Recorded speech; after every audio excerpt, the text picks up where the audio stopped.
then, hobbyists. Here at RC So-and-so, we have a few projects on the go. Some tend to be completed much quicker than others. Yes, I still do need to finish the hardbody for the Tamiya Brat, and I've got another unboxing that I need to do, as well as then building that model. On top of this, there's also quite a few cars that need some maintenance, and I'm sure that they'll be done soon-ish. Anyway, to keep things up to date, the chief engineer was working on a TT02D drift chassis. I will try and link the unboxing video here if I remember. Shall we see how he's getting on with this build? Has his tinkering paid off? Let's visit his panic room and find out. Come together really well. Got the motor in, heatsink, high-speed gear set, drive shaft.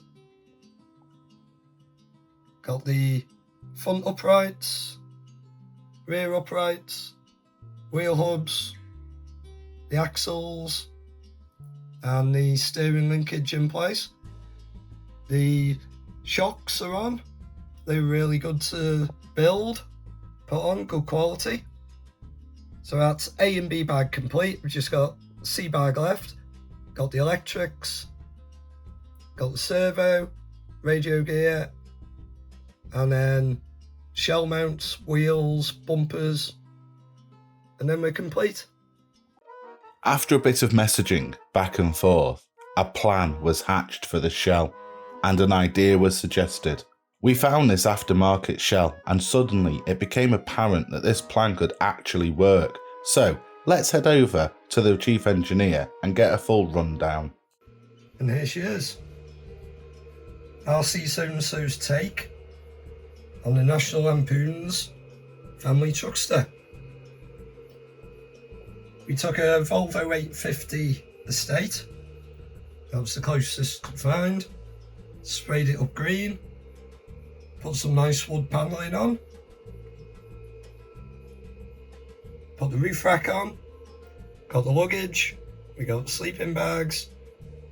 And then we got Ellen's aunt all wrapped up nicely in the bin bag when she passed away through the journey, and then they had to drop her off at a relative's house.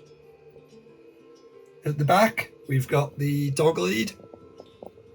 After Clark forgot to get the dog, put it in the car after he tied it to the bumper. Poor dog. So we'll take it out for its run, see how it looks. We are both fans of the National Lampoon series, and especially the holiday films. I've heard that Chevy Chase is difficult and hard to work with. So am I. Maybe that's why I like him so much. Looking at the four main films, as there are some straight to DVD nonsense, I would say the worst one was Vegas Vacation. I've only watched it the once, and that was enough. The chief engineer's favourite is Christmas Vacation. This is a great film, and one that I also watch around the festive period, the horrors of large family get-togethers. My favourite, I'd have to say, is European Vacation. Why? I'm not overly sure, but as a kid I used to have this taped off the telly and I would watch it all the time. It wasn't just for the Moulin Rouge scene. Anyway, I think that bit was cut from the TV version as I recall, because they used to do that a lot back in the day. Cut huge chunks out of a film and then horseshoeing commercials, so the running time was the same. But the original National Lampoon's Vacation is a real classic. I'm not sure how I saw this so early, as I was really young when it came out. Maybe it was a pirate video or something, but I loved it. From the opening scenes of Clark picking up the Wagon Queen family truckster all the way through to holding John Candy by gunpoint to ride the amusements. It was a damn good film.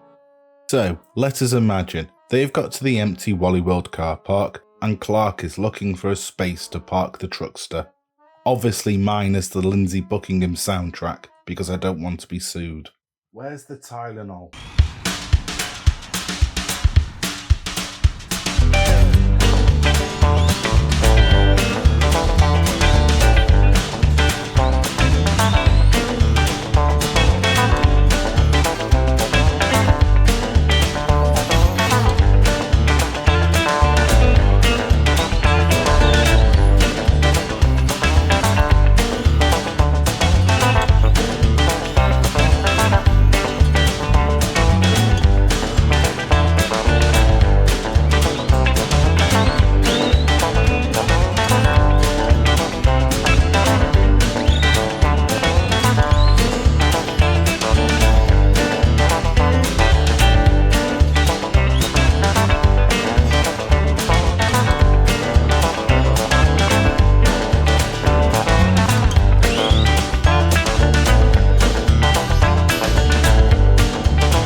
So you don't miss out on further videos and similar nonsense, please like, feel free to comment, definitely subscribe, and press that bell-shaped thingy to be woken up at all hours for further content. But for now, that's your lot.